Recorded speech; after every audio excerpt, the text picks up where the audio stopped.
é necessário, é preciso que nós entendamos que existe uma unção específica e chama-se unção da multiplicação. Repita, por favor, isso. Às vezes nós não entendemos, mas tudo que funciona com Deus funciona através da multiplicação. Quando o Senhor aparece para o profeta Isaías, no capítulo 6 de Isaías, ele diz, nós precisamos fazer algo na terra, nós precisamos fazer algo tremendo ali.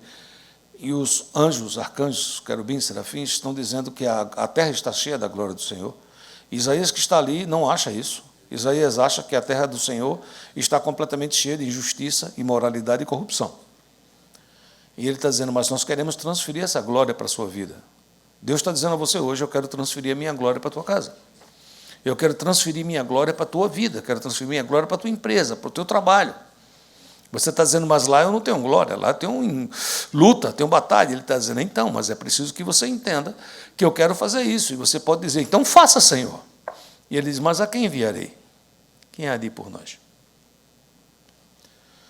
Ele está dizendo o seguinte, eu vou enviar, eu vou capacitar e vou lhe dar poder, mas é você que vai ter que fazer. E naquele momento Isaías diz, eis-me aqui, envia-me a mim. E aí começa a acontecer o milagre. Qual é o grande problema, pastor? É porque nós somos limitados. Nós temos limitações. Das mais diversas formas, seja ela espiritual, emocional, física, financeira, profissional, seja o que for. Toda vez que você vai ver Deus chamando um homem para poder fazer uma obra, talvez 99% dos casos, talvez salve-se um, eles vão dizer o seguinte, eu não posso, eu não tenho condições, eu sou limitado. Quando Deus chama Gideão, ele diz, mas eu, para fazer isso, eu sou o menor da casa do meu pai, e a casa do meu pai é a mais pobre de Manassés. E Manassés é uma tribo não muito importante. Então, o que ele está dizendo de maneira clara é o seguinte, o senhor está equivocado, porque com tantas limitações, como é que eu vou poder fazer isso? E muitas vezes isso bate na nossa porta. Deus nos chama para fazer algo, e a gente olha para aquilo e diz, cadê a pessoa? Quem é que vai nos ajudar? Quem é que vai fazer isso? E ele está dizendo, é você, que eu quero que você faça. Mas as minhas limitações me travam. E Jesus tinha um projeto para ser feito, e ele escolhe 12 homens imperfeitos, homens como você e como eu. Homens que tremem, homens que choram, homens que têm medo, homens que pensam em coisas materiais, homens que mandam a mãe por trás pedir um lugarzinho especial quando o reino foi estabelecido, criando aquela história chamada a peixada, não sei se já ouviu falar, né? Alguém que tem alguém num lugar que me indica, que faz, que acontece, que vem, e estava lá no reino, lá nos 12 apóstolos, um lá que vende, pega dinheiro, não tem tempo de gastar porque se enforca, o outro que nega, o outro que diz só creio se meter o dedo nas feridas e olhar. Gente como a gente. A Bíblia diz que Elias, o profeta Elias, fez coisas incríveis, impressionantes. Mandou parar de chover e parou de chover. Mandou voltar, voltou. Ressuscitou o menino. Fez sair comida de panela, de botija, azeite, farinha. E esse homem também passou por momentos terríveis, de limitações incríveis emocionais, tendo depressões horríveis, desejando a própria morte. Não que ele quisesse morrer, não que ele era um suicida, mas porque a vida já não tinha gosto, já não tinha sabor.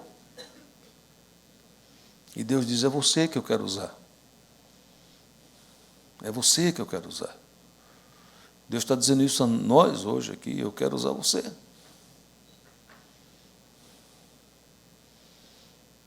E nós precisamos entender isso. E você diz, onde é que está o grande problema, pastor? Nós passamos uma semana de oração, sim ou não? Há muitos tipos de oração, preste muita atenção a isso. Há muitos tipos de oração. Existe uma oração chamada oração de gratidão, que é uma oração que você agradece. Existe outra que é súplicas. Súplicas. É suplicar alguém que chora. É o clamor. É o crying out. Existe a oração que é intercessão, que é alguém que se coloca na brecha no lugar de outrem. É alguém que diz, eu estou aqui e aqui não vai entrar, e eu estou aqui nesse lugar. Deus diz, eu procurei um homem que se colocasse na brecha entre mim, entre eu e esta cidade. Não encontrei alguém que diz, eu estou intercedendo. O viticultor que disse, não corta agora. Não corta essa árvore agora, me dá um tempo. Oração de intercessão. Existem muitos tipos, eu não estou aqui para falar de todos os tipos, eu quero falar de uma coisa que talvez você já tenha escutado e talvez você não tenha escutado. Muitas orações, as nossas orações, elas precisam de ter um aspecto vertical. O que significa vertical, pastor? É falar com Deus, vertical. Homem, Deus. Você está comigo? Sim ou não? Porém, essa oração vertical produz uma oração chamada oração horizontal. Você falou, o que é oração horizontal? Uma oração que eu oro horizontalmente, eu oro para o mundo, para a terra, para a enfermidade, para as pessoas. Porque estou em oração vertical, porque recebo poder, porque recebo essa capacitação, eu sou capaz de fazer uma oração horizontal. O Senhor disse assim, preste muita atenção, em Tiago, Elias, homem sujeito às mesmas paixões carnais que nós, orou para que não chovesse sobre a terra, e não choveu por 3 anos e 6 meses. Você já leu esse versículo, sim ou não? Está na Bíblia, capítulo em Tiago, o livro de Tiago. Eu não estou trazendo o versículo aqui, mas é bem simples. O Tiago é um livro tão pequeno que você pode hoje à tarde ler 4, 5 vezes o livro de Tiago. E você vai encontrar esse versículo lá. E ele está dizendo que Elias orou para que não chovesse. Você vai lá para o livro de Reis, onde está falando sobre a história de Elias, e lá está dizendo como foi a oração. Você já viu a oração ou não? Você viu a oração de Elias para que não chovesse? Quantos aqui lembram dessa oração? A oração é assim, ele se aproxima do rei Acabe, e ele olha para o rei Acabe, e diz assim, diz o Senhor, não choverá sobre a terra, até que eu diga que vai chover. É ruim, hein? Essa é uma oração vertical ou horizontal? Eu acho que vocês não estão entendendo. Horizontal é horizonte. Quando você vê aquele final do dia, o sol caindo, ali é horizonte, horizontal, eu e você. Vertical é... Essa oração é vertical ou horizontal? Horizontal! Eu não estou vendo Elias chegando na frente de Acabe, dizendo, espera aí, Acabe, que é Deus, quero te pedir, em nome de Jesus, por favor, Senhor, não me falte, não me deixe passar vergonha, eu quero pedir que não chova aqui sobre a terra, para que Acabe receba uma punição pela sua idolatria. Você vê isso? Não. Você diz, isso aconteceu? Sim. Quando? Antes. Eu não estava lá, nem você, e não está escrito. Em algum lugar ele estava orando, conversando com o Senhor, dizendo, Senhor, o que vai acontecer? E Deus falou com ele. Ele vai passar por uma prova, Israel tem que passar por uma prova, e você vai ser o instrumento disso. Você vai lá e ora. Uma oração profética. Uma oração que diz a doença saia, uma oração que diz a enfermidade se afaste, uma oração que entra na sua casa e diz, chega, já apanhei demais, eu não quero mais. É uma oração que diz, agora acabou. Mas eu tenho limitações. Ora, isso já está conversado desde o começo da mensagem. Isso eu pensei que já tinha ficado certo, sim ou não? Tudo calado. Vocês não têm limitações, não? São super-homens, super-mulheres aqui? É isso? Eu sou o mais limitado de todos vocês. E Deus está dizendo, eu quero usar isso mesmo. Por quê? Para que a glória seja de quem? Dele. Em Efésios 3:20 diz, ora, aquele que é poderoso para fazer infinitamente mais do que tudo quanto pedimos ou pensamos. Esse é o Deus que você serve, é o Deus que eu sirvo. Mas eu passo por prova, você não passa? Eu passo por momentos que eu digo, eu creio nisso, mas eu choro, eu tremo, eu tenho problemas. Agora, vamos centralizar aqui no tempo, no nosso cronos. Jesus na terra. andando com 12 homens, do jeito que eles eram, que nós já conversamos. E ele passou com aqueles homens 3 anos e alguns meses. Para ensinar tudo, eles tinham que se converter, receber revelação, receber unção, receber poder, e depois que Jesus ressuscitasse, serem batizados no Espírito Santo, para poderem multiplicar. Lembra que eu comecei essa pregação aqui, falando que tudo necessita de multiplicação, sim ou não? Conversei agora, antes de entrar, até entrei um pouquinho atrasado, porque eu estava conversando com o meu irmão Gerardo, que está ali traduzindo. E ele está preocupado. Por que ele está preocupado? Porque ele é pai. E ele disse, na escola está sendo multiplicado uma doutrina de demônios. E os homens não se levantam. Cadê os sacerdotes? Para orar, para clamar, para dizer, aqui em casa, não. E ele está ali com o coração cheio de fogo, dizendo, precisamos levantar esses homens para orar. E eu quero estar no meio. Eu quero orar verticalmente, eu quero aprender a orar horizontalmente. Eu quero dizer na minha casa, aqui não. E por que você vai dizer aqui não? Porque você é um cara que sabe, você é um cara poderoso, você é um cara que aprendeu neurolinguística, absolutamente nada disso, porque você é alguém limitado, super limitado, mas que serve a um Deus ilimitado. Precisamos entender essas coisas. A luta está na porta. Me omitir, enfiar a cabeça dentro de um buraco, não vai resolver. Mas Deus quer que eu e você venhamos aprender a vencer nossas limitações. Não é negá-las, existem. Eu as detecto, eu as vejo. Qual é a origem? É espiritual, é emocional, é física, é financeira, é de saúde. Eu consigo detectar. Mas há um Deus que é ilimitado e que deu ao nosso Senhor Jesus um nome que está acima de todo nome. Está acima do nome desemprego.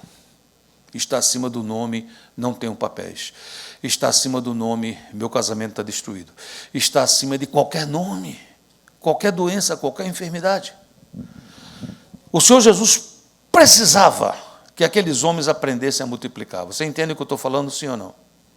Você diz, por quê? Porque ele dizia assim, eu vou para o meu pai, eu vou para o meu pai. Quem aqui ia continuar a obra? Tinha que ser Pedro. Você lembra de Pedrão? Estou contigo, faça e aconteça. No outro momento, nega, lembra? Tomé que fez isso, botou o dedo. Filipe era outro, era um cara que estava aqui, mas estava com lá e voltava depois e depois ficava. Era essa galera, você está me entendendo ou não? Ele tinha que pegar esses homens e dizer assim, vocês vão levar essa obra adiante. Olha o que ele está dizendo para a gente aqui. Você está aqui comigo ou não? Tem uma obra acontecendo aqui e essa obra vai para frente. Você diz, que legal. Quem vai ser, pastor? Você. Ele está dizendo, você vai levar essa obra adiante. Quando eu estou fora, tratando de saúde, seja do que for, que eu escuto que a igreja está bem, que a igreja está orando, que a igreja está fazendo, eu fico feliz. Porque está funcionando. Um ministério que serve a Deus, ele multiplica. Um ministério que é em si mesmado em um homem, se acaba quando esse homem se vai. O maior líder que Israel teve se chamou Moisés. A Bíblia diz, não houve líder em Israel como Moisés. Ele se foi, o povo chorou, o povo sentiu. Mas Deus levantou outro líder chamado Josué, e a obra seguiu. Tem que seguir. Nós estamos numa corrida de bastão. Seus filhos estão prontos para seguir a sua luta? Não, meus filhos se desviaram, então nós temos que lutar por eles. Você já perdeu a luta? Você já desistiu da luta? Às vezes eu tenho vontade de desistir. Você? Tenho. Cansei. Orei muito. Jejuei muito. E você diz, mas por que você às vezes tem esses cansaços? Poxa, porque eu sou limitado. Mas existe uma forma de receber forças em Deus, de se levantar, como o profeta Elias fez. O profeta Elias desistiu, chega, não quero mais. Deus levantou o profeta Elias, ele se levantou, ele ungiu Eliseu, ele fez coisas grandes e foi levado para os céus numa carruagem de fogo. Deus renova a sua vida, renova a minha. Ele traz histórias novas onde não tem. E no auge disso, Jesus vai até um monte que a gente chama de transfiguração, e é um momento maravilhoso. E quando ele desce, o diabo está lá para dizer a ele assim: você precisa da unção da multiplicação? Não está funcionando, não. Nem vai funcionar. Isso aqui só funciona se você estiver dentro. Vamos ler um milagre que aconteceu. E nós vamos ver em 2 livros. No livro de Marcos e também no livro de Mateus. É o mesmo milagre, só que um tem um approach, o outro tem outro. Marcos 9, 17. E dentre a multidão, respondeu: mestre, trouxe-te o meu filho possesso de um espírito mudo.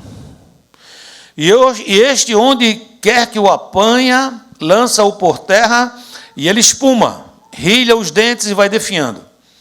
Agora veja o problema. Roguei a quem? Até os discípulos que o expelissem, e eles não puderam. Eles estavam dizendo a Jesus: não está funcionando. Não tem multiplicação nenhuma aqui.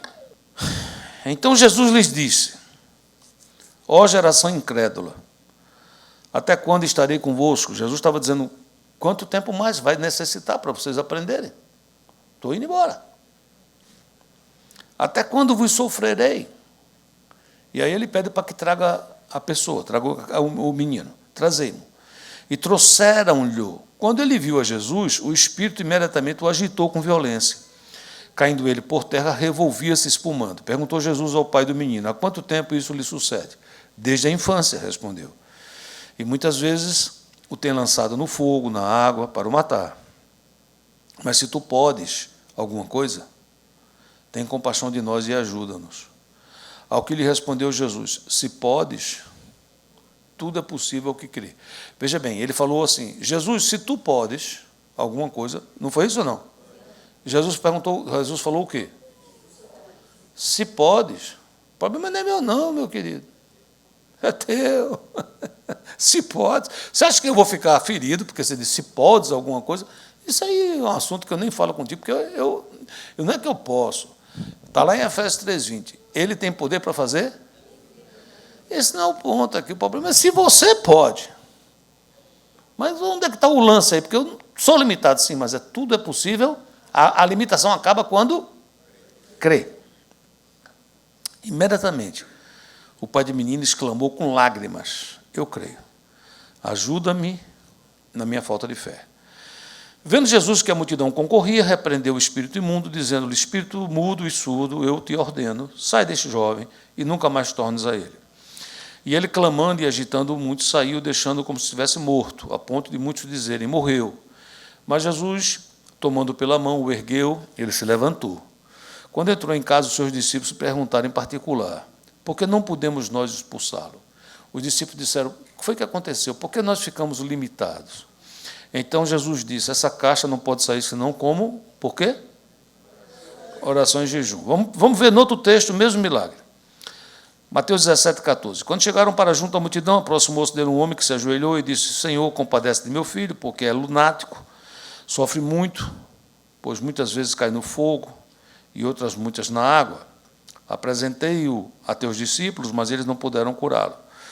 Jesus exclamou: ó geração incrédula e perversa, até quando estarei convosco? Até quando vos sofrerei? Trazei-me aqui o menino. Jesus repreendeu o demônio, e esse saiu do menino, e desde aquela hora ficou o menino curado. Então os discípulos, aproximando-se de Jesus, perguntaram em particular: por que motivo não podemos nós expulsá-lo? E ele lhes respondeu: por causa da pequenez da vossa fé.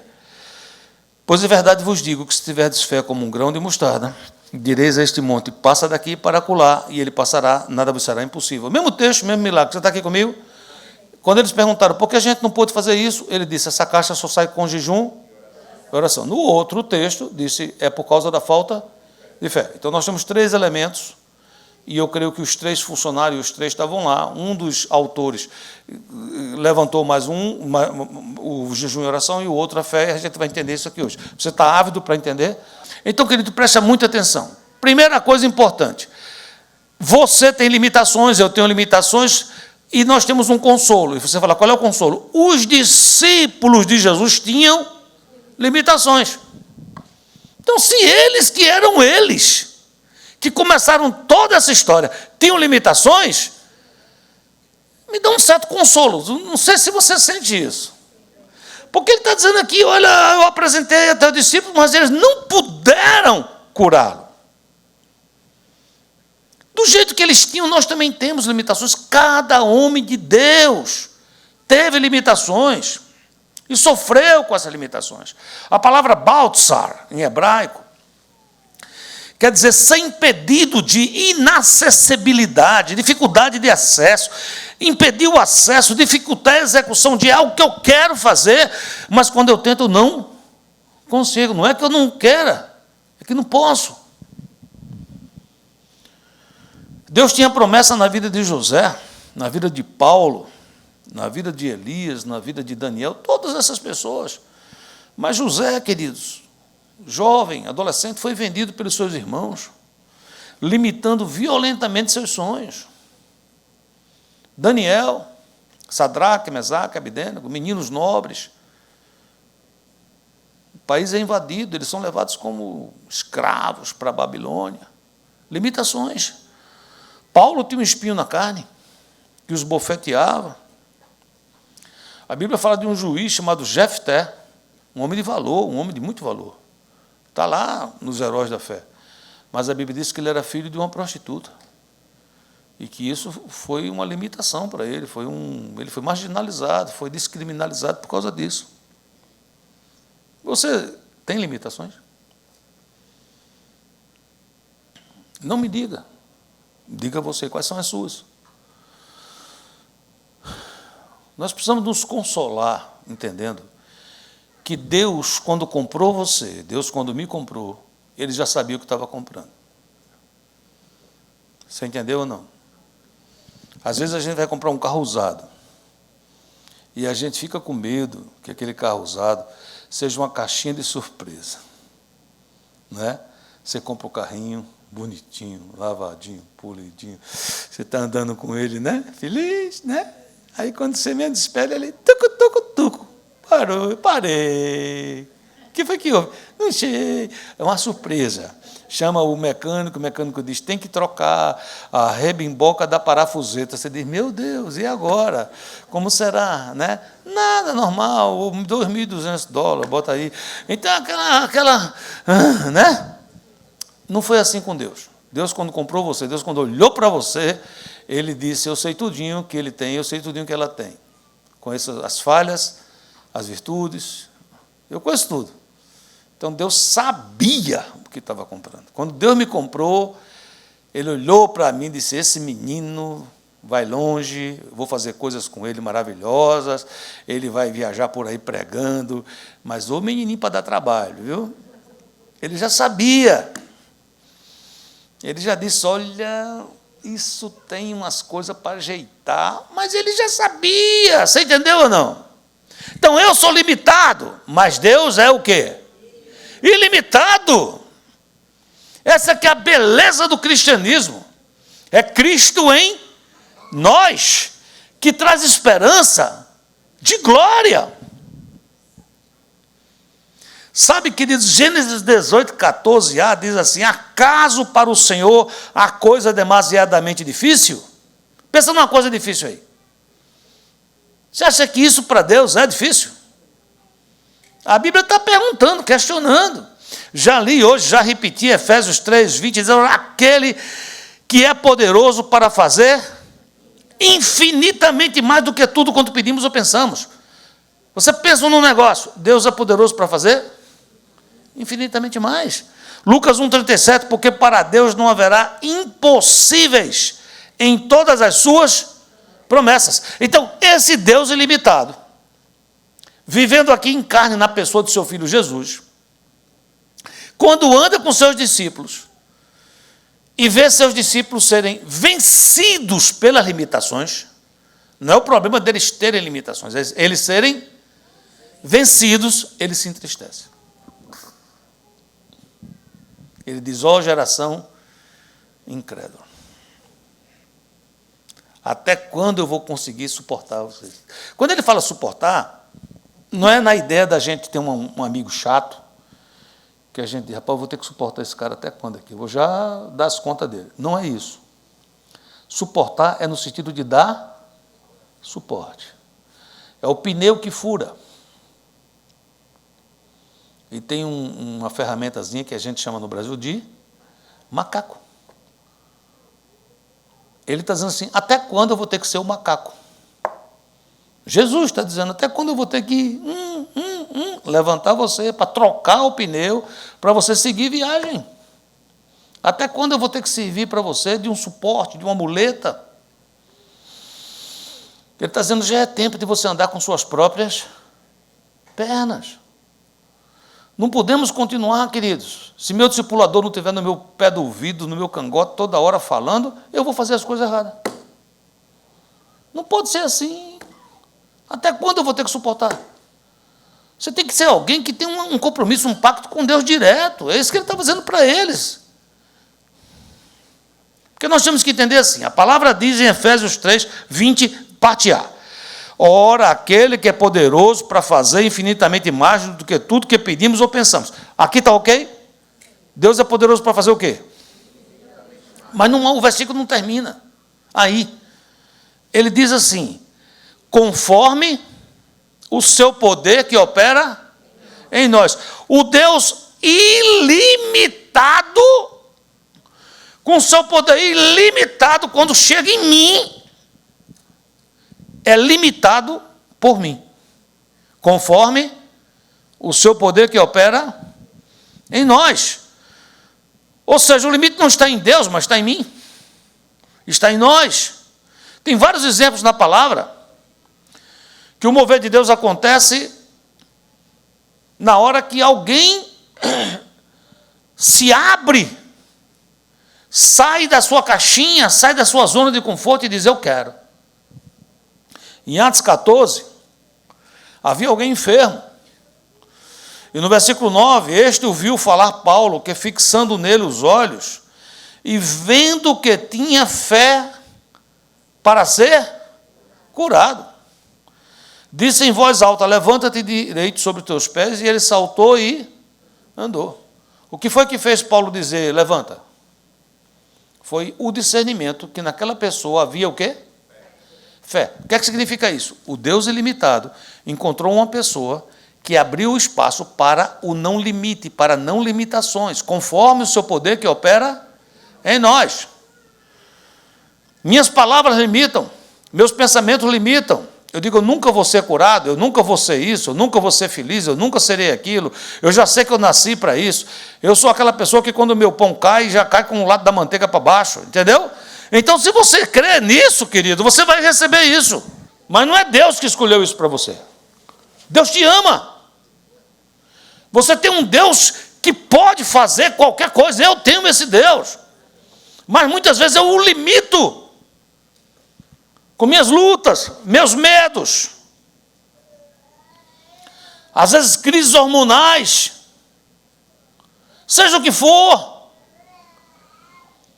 Como é que a gente sai disso, pastor? Nós precisamos ter uma aplicação prática. Você quer? Sim ou não? Então vamos entender. Primeiro lugar, eu falei desde o começo, espiritual, emocional, físico, financeiro. Lembra dessa história, sim ou não?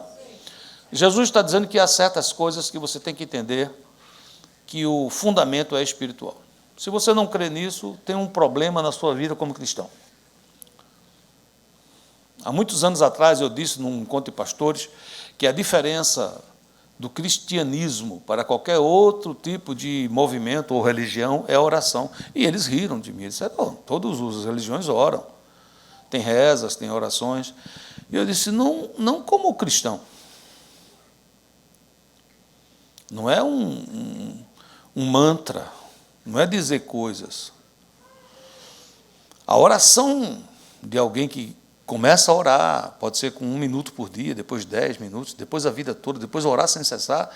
É alguém que entende que está vivendo num mundo onde a nossa luta não é contra a carne, nem contra sangue, mas é contra demônios, poderes espirituais. E a Bíblia diz que eles andam ao nosso derredor, buscando a quem possa tragar. Quando a gente entende isso, a gente vai entender como é que Jesus responde aos discípulos. Eles perguntam em Marcos 9, 28. Quando eles entraram em casa, escondidinho, calado em particular, por que nós não podemos expulsar? Foi o que aconteceu. Onde foi que falhou? Então a gente tem duas respostas. A resposta de Jesus em Marcos, que fala que o problema está com oração e jejum.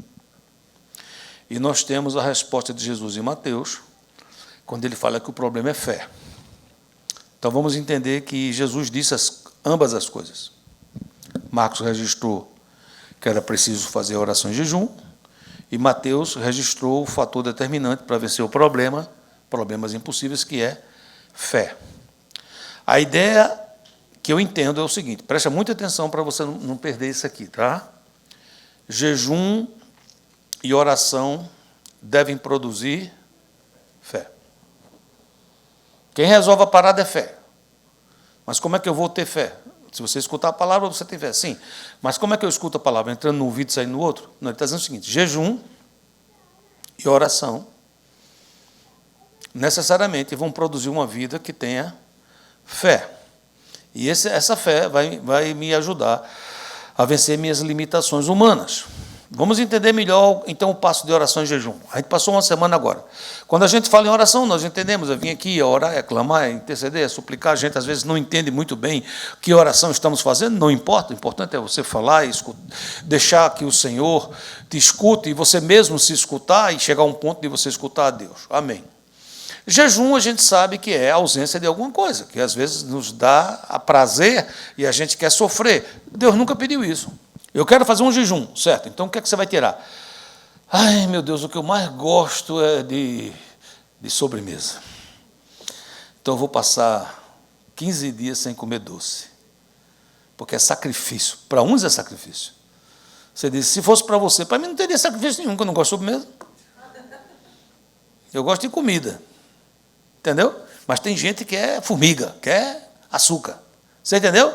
Aí o cara diz, então eu vou tirar isso aí, porque aí eu fazendo isso, Deus vai ver que eu estou sofrendo, e Ele vendo que eu estou sofrendo, Ele vai me ajudar. Isso não tem nada a ver com a palavra.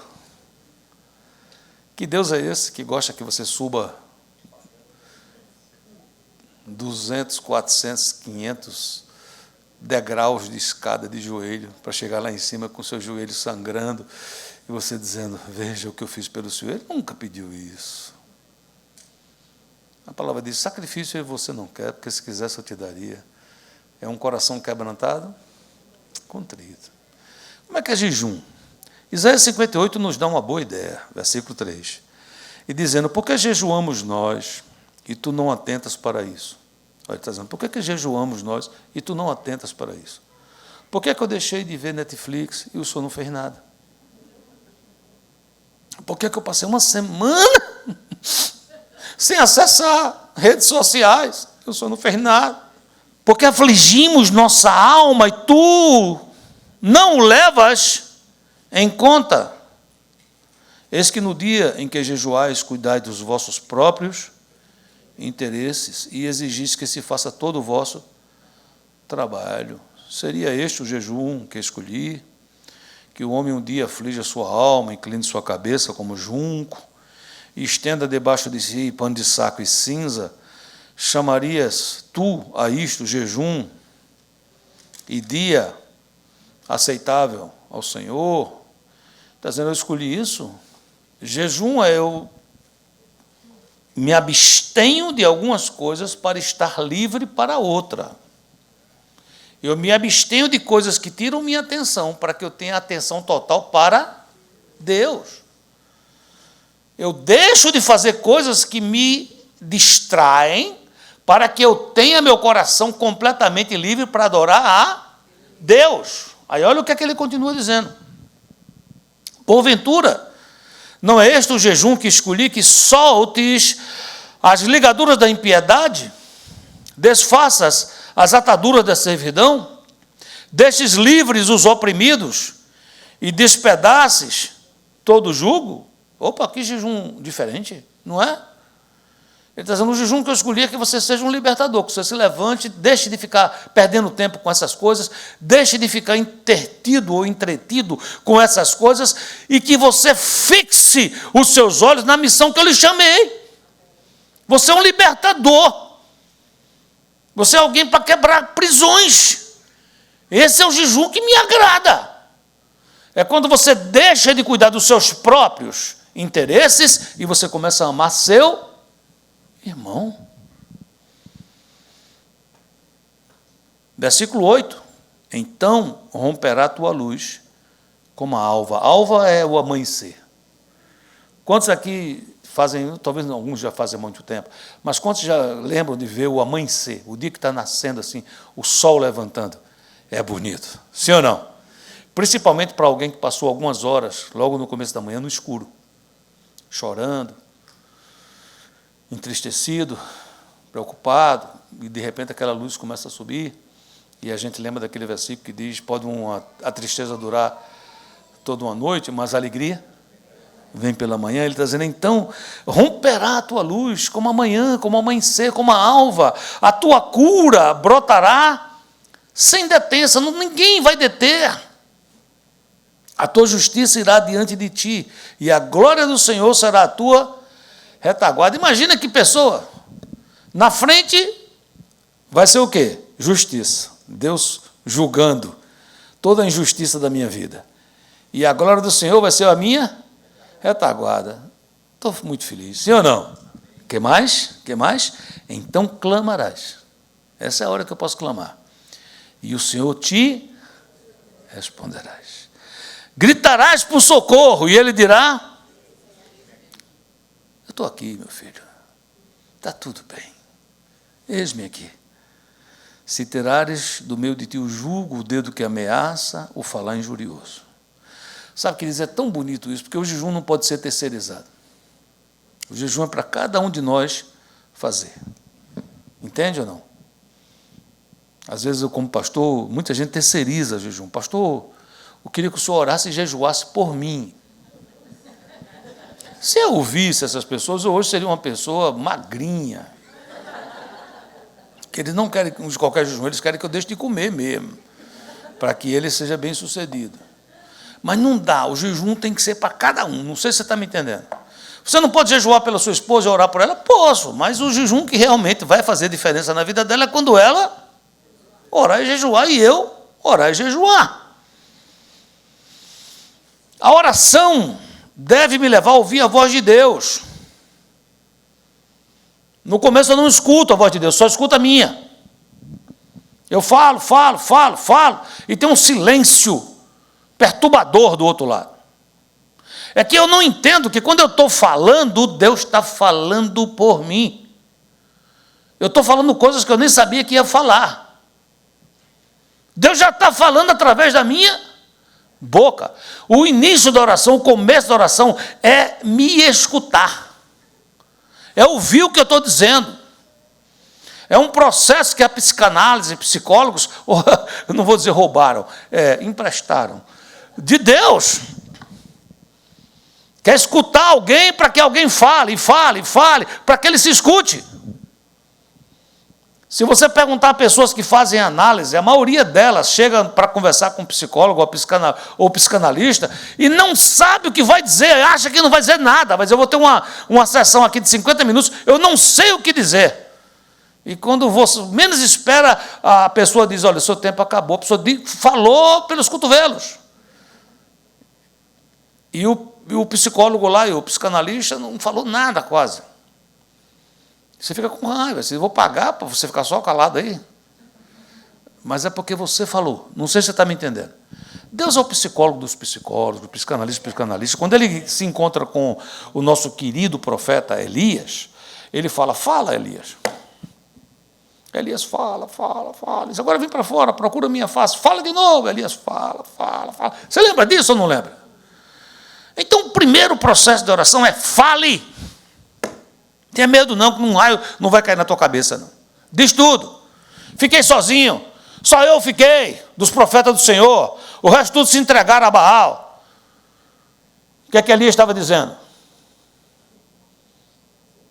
Você me abandonou. E Deus não matou Elias, não. Deus escutou. Deixa falar, fala, abre teu coração, chora. Deus diz, eu vou enxugar dos seus olhos toda lágrima. Quando eu começo nesse processo, eu entendo quando Jesus diz em Mateus 6,6, tu, porém, quando orares, entra no teu quarto e fechada a porta. Fecha a porta. Para que ficar mostrando que está orando? Fecha a tua porta. Orarás a teu Pai que está em secreto. E teu Pai que vê em secreto te recompensará. É no silêncio de todas as vozes que ouvirei a voz de Deus. É um hábito. Deus está falando, mas eu não consigo escutar. Eu aprendi uma coisa usando fone de ouvido. Durante muitos anos eu não gostava de fone de ouvido, mas minha esposa sempre insistiu, eu hoje escuto o fone de ouvido. Boto o fone de ouvido. Eu escuto o fone de ouvido no menor volume possível, no menor. Quando eu coloco e que eu ligo lá o negócio que eu vou assistir, eu não ouço nada. Eu sei que está lá, porque eu estou vendo lá que andou um tracinho. E eu fico escutando, fico calmo, me acalmo, e eu começo a escutar aquele som aumentar. E quando dá um pouco de tempo, eu estou escutando perfeitamente. Experimente fazer isso. Você diz, o que foi que houve, pastor? Eu calei as vozes. Você está aqui me escutando, quantas vozes tem na sua cabeça? Tem gente aqui escutando que está ouvindo bem, está atento. Tem outros que estão escutando, mas vem um negócio, um vai que vem. O telefone tremeu, ai meu Deus, será que é não sei o que lá? Então, nós estamos vendo uma vida que é um pensamento acelerado. A palavra de Deus, querido, é a sua voz, e ela produz fé. Se eu faço jejum e oração, preciso de ler o quê? A palavra. Porque quando Deus falar comigo, vai falar por onde? Pela palavra. Romanos 10,17 diz, de sorte que a fé pelo ouvir pela palavra de Deus. Vamos dormir? Vamos. Bota filme de terror para você dormir. Diz, eu vou botar bem baixinho, que o pastor Júnior disse que era bem baixinho. Aí bota lá filme de terror. Os gritos vão ser enormes.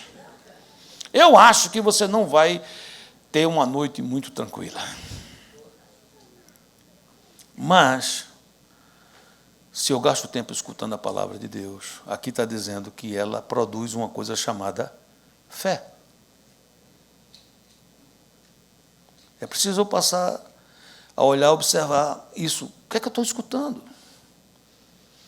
Lá vem um pastor pregar aqui contra a televisão, não prego contra nada. Estou só te dizendo o que é que você está escutando. Se eu escuto coisas que me ensinam que divórcio é ok, que relacionamentos tanto faz ser homem com homem, mulher com mulher,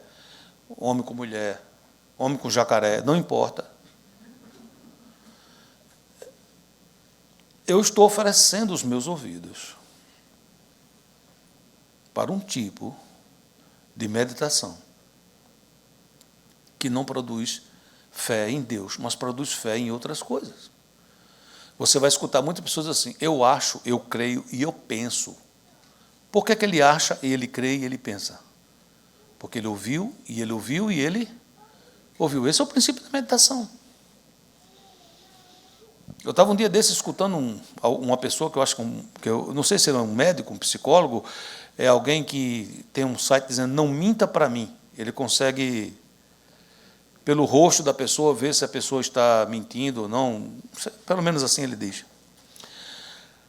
E ele estava dizendo o seguinte, ele conversando com a pessoa, você acha que se uma pessoa todo dia senta e todo dia escuta um negócio tal, tem alguma chance dessa pessoa, no final, começar a crer naquilo? A pessoa disse, eu acho que sim, eu não sei, talvez não. Aí ele disse assim, você lembra de House of Cards?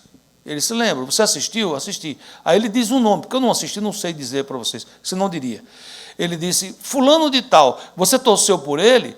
Torci. Ele era o assassino, ele era o ladrão, ele era o safado. Não sei se você ainda está aqui comigo. Está aqui? Então, o que é que você quer dizer, pastor? Nós precisamos ter cuidado com o que ouvimos, porque isso produz fé. A fé que me interessa é a fé em Deus. E não uma fé que tudo está ruim, uma fé que tudo não presta, uma fé que tudo vai acabar. Temos muitas coisas dizendo que vai ter uma depressão muito forte nesse país ano que vem. Se eu escuto isso uma vez, e isso me ajuda a ter cuidados, no sentido de não ficar gastando muito e ter uma boa vida, no sentido de ter cálculos e tudo, amém. Mas se eu fico com isso na cabeça,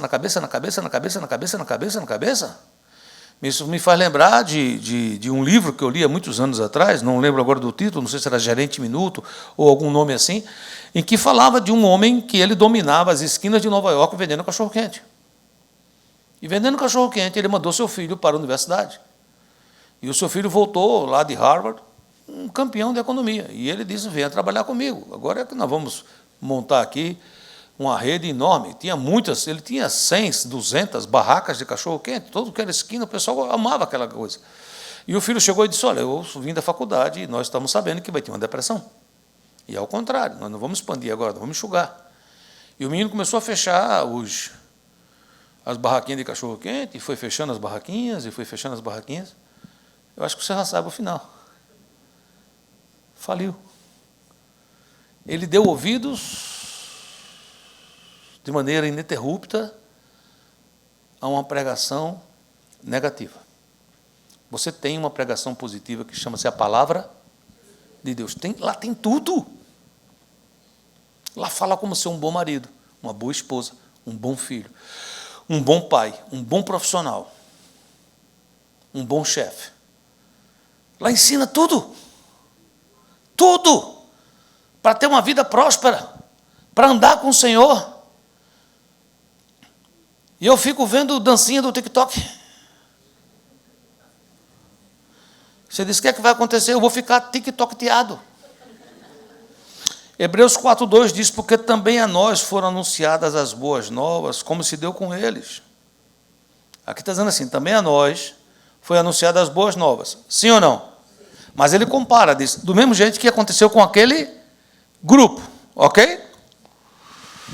Mas a palavra que ouviram, foi que houve? Não lhes aproveitou. Havia dois grupos. Os dois grupos escutaram a mesma palavra.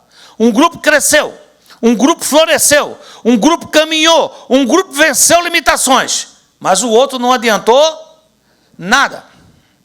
Por quê? Visto não ter sido acompanhada pela fé naqueles que a ouviam. Quem ouvia, ouvia sem fé. E eu também ouso dizer, por causa de outras versões, que quem ouvia não tinha fé em quem falava. Porque eu estou falando para você. Se você me bloqueia, estou falando a palavra de Deus. Mas você olha para mim e diz, o pastor está sem terno hoje. O pastor está sem gravata. O pastor tem um sotaque de um lado do país que eu não gosto muito. O pastor, essas coisas vão desviar a sua atenção. Ele está dizendo que tinha um grupo aqui que não estava incomodado se o vaso era de barro ou de ouro. Ele queria saber se a água era pura e limpa. E eles estavam recebendo essa água com fé. E isso fez a diferença. Nessa luta toda, queridos, Deus quer que você e eu aprendamos a vencer nossas limitações.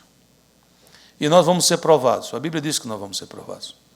Mas sabe a coisa mais linda para encerrar?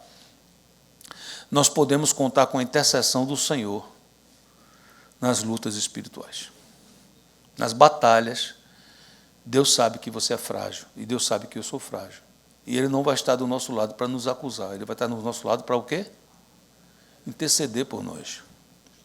Quando Jesus pergunta àquele pai aflito, no Marcos 9, 23, ele diz, ao que lhe respondeu Jesus, se podes, tudo é possível ao que crê.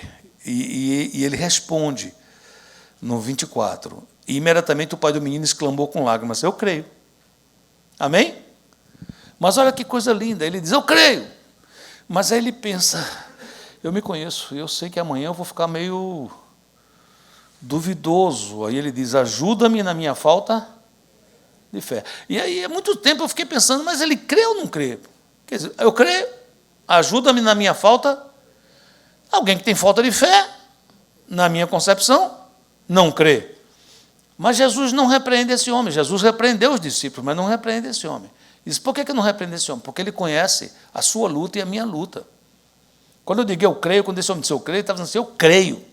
Mas eu sei que na caminhada, minhas emoções vão querer me trair.